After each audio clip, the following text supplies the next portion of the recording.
Chapter 12, Part 1, Statute of Liberty. The 2nd of the 3rd, 2019, 9:15 a.m. Tuckers has sucked me in again. God only knows where I'll be staying tomorrow night, but I doubt they'll have this kind of breakfast on the doorstep. Such a comfortable bed too. I didn't want to get out. No tourist head today.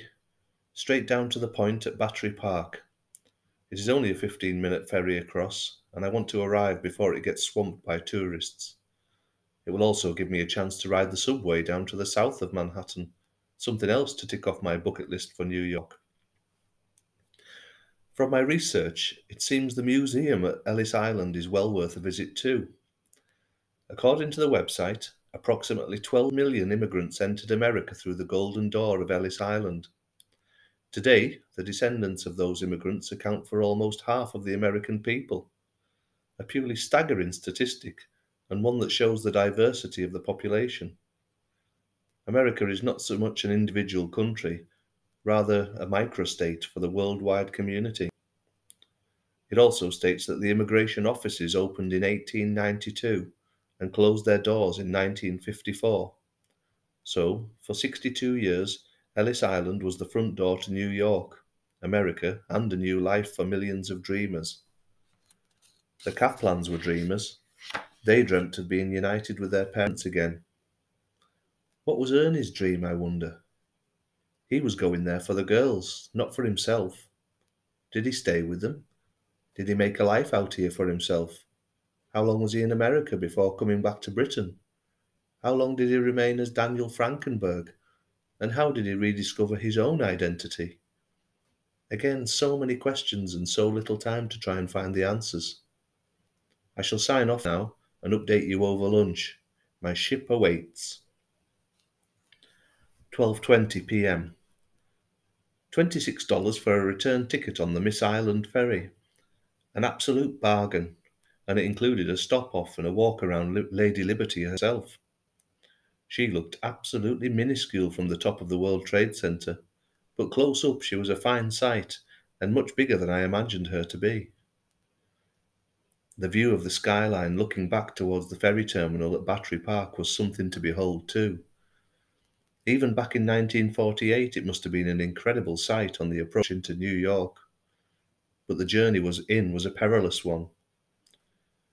Reading the excellent and informative history pages on the island's official website, immigrants into the States were treated so very differently, depending on wealth, status, class, and origin.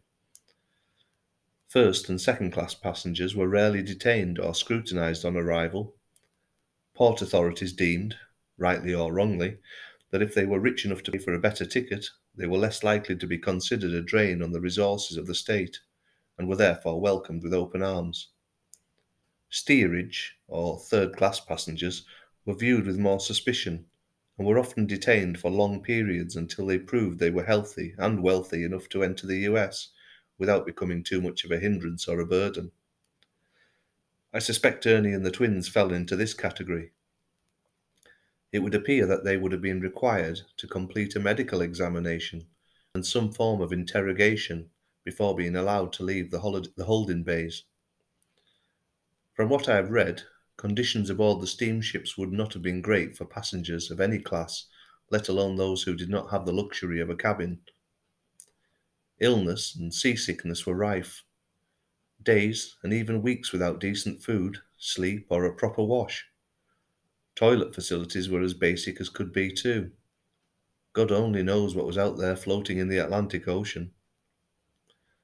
I have managed to make an appointment to see one of the museum historians, Mr. Marino, at 1 p.m. I am pinning a lot of hopes on him.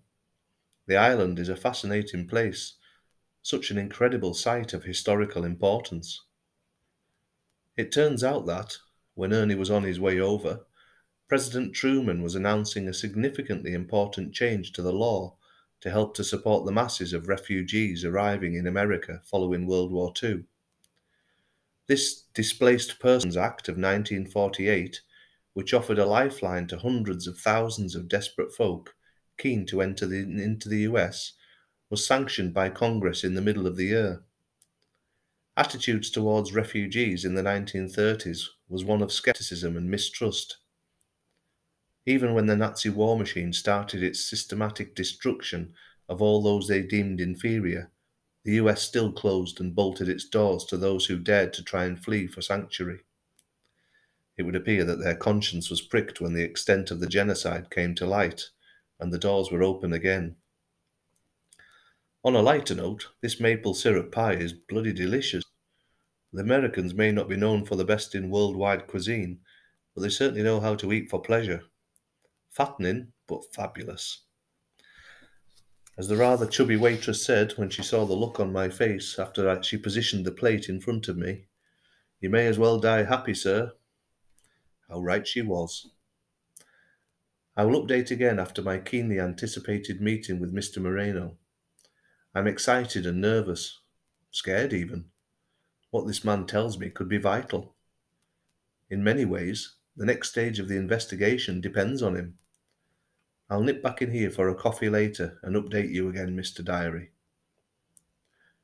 3:40 p.m. Back in the cafe with a strong coffee in front of me. I've said it before and I'll say it again. Wow.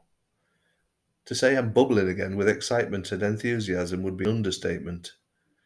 Mr. Moreno and all the staff of this fine museum, I doff my cap to you. This place is simply breathtaking. The compilation and organisation of records here is outstanding, and the staff knowledge and meticulous attention to detail is a joy to behold. An investigator's dream.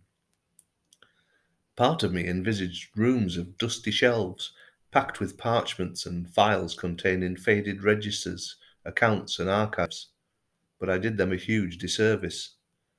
This is record keeping at its finest, and all at the touch of a button or the swipe of an iPad. Technology is leaving me behind, Mr. Diary. At the information desk, I was first met by Susan Wilde, great name.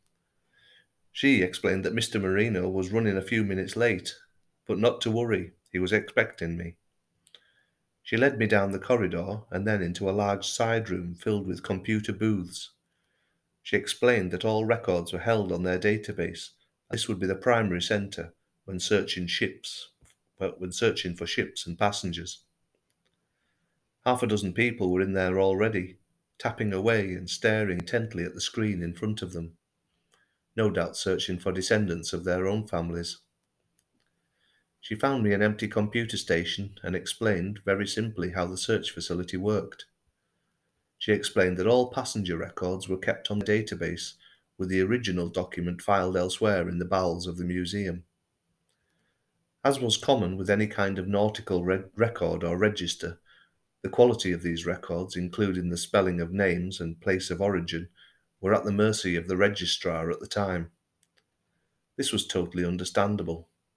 There could be hundreds boarding ship at any one time, and the condition of their paperwork and ticket was likely to be incomplete, faded, or damaged. Their boarding pass, containing personal details, could therefore contain inaccuracies. Miss Wilde reassured me, though. The computer system was able to filter and narrow down searches, and she was quite sure that, if I had some details of the passengers in question, they would be in there in the system if they arrived in New York around that time. The processing system must have seemed chaotic for the passengers arriving in their thousands, detained in holding bays and questioned and examined along the way, but the administration truly was sound and thorough. As well as possible administrative errors, Miss Wilde added a caveat that ships could have stopped at several ports before arriving in New York, and it was likely that the last stop before the US would be the one recorded on the record sheet. She had clearly explained the procedure many times to other hopefuls before me, yet remained calm, jolly, and helpful throughout. Her positivity was infectious. She said not only would I find them, but she boasted Mr. Moreno would no doubt be able to shed some light on their next movements too.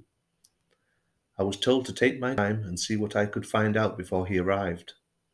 She smiled again and left me facing the database search screen. I had the names of the passengers, the port of departure, and the year of departure. I hoped that would be enough. It was.